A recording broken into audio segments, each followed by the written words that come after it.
अपने कट्टर विरोधी से मिले ज्योतिरादित्य सिंधिया, एमपी की राजनीति में हलचल तेज। प्रभात झा के साथ सिंधिया की बंद कमरे में मुलाकात, नए राजनीतिक समीकरण बनने के आसार। सिंधिया को बीजेपी में प्रवेश दिए जाने के खिलाफ थे प्रभात झा। एक समय मध्य प्रदेश की राजनीति में प्रभात झा की तूती बोलती थी, उन्हें सीएम मेकर तक कहा जाता था।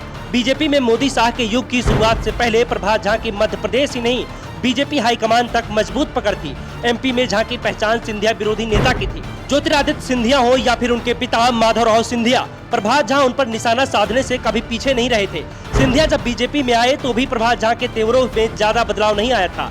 झा राज्यसभा सांसद रहे और आरएसएस से भी जुड़े हैं। सिंधिया जब बीजेपी में आए तो उन्हें प्रभात झा की सीट से ही राज्यसभा भेजा गया था, जिस कारण से झा की नाराजगी सिंधिया को लेकर और भी ज्यादा दिख रही है। लेकिन अब ज्योतिरादित्य सिंधिया ने ही झा के साथ अपनी दूरियां मिटाने की कोशिश तेज कर दी है। केंद्रीय मंत्री ज्योतिरादित्य सिंधिया अचानक ही प्रभात झा से मिलने के लिए उनके आवास पर पहुंच गए।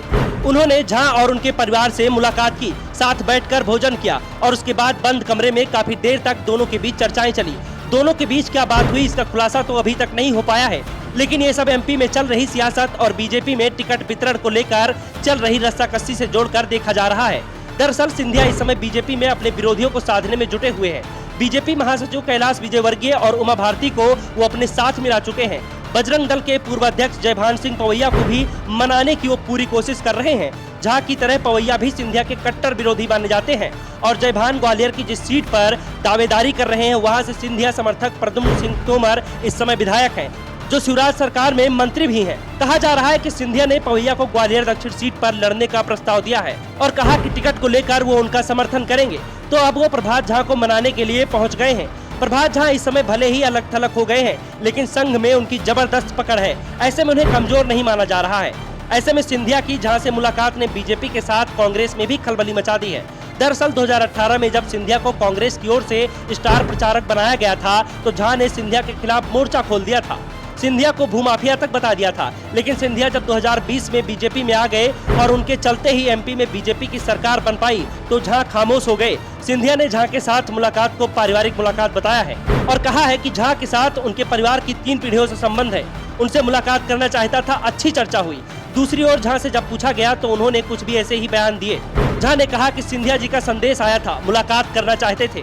मैंने कहा कि मुलाकात करेंगे तो घर पर साथ में भोजन भी करना होगा। राजनीति में कुछ शिकवे शिकायतें होती हैं, ये सब चलता रहता है। सिंधिया से चुनाव को लेकर बात हुई, चुनाव कैसे जीता जाए इस पर भी चर्चा हुई। फिलहाल तो झा और सिंधिया की मुलाकात ने बीजेपी के अंदर ही खलबली मचा दी है, क्योंकि दावा किया जा रहा है कि टिकट वितरण को लेकर जिस तरह से सिंधिया बीजेपी में अलग थलग पड़ते दिखाई दे रहे हैं, ऐसे में उन्होंने उन नेताओं को भी साधने की कोशिश तेज कर दी है जो इस समय किनारे चल रहे हैं। सिंधिया को भी एहसास है कि झा जैसे नेता ज्यादा समय तक राजनीति में अलग थलग नहीं रह सकते हैं, इसीलिए समय रहते ही उन्हें अपने पाले में लाने की तैयारी कर रहे हैं। तो दूसरी ओर झा को भी एहसास है कि सिंधिया की बीजेपी हाईकमान तक डायरेक्ट पहुंच है और सिंधिया के सहारे वो बीजेपी की मुख्य धारा की राजनीति में एंट्री कर सकते हैं। Bureau report, the Navdarpan news.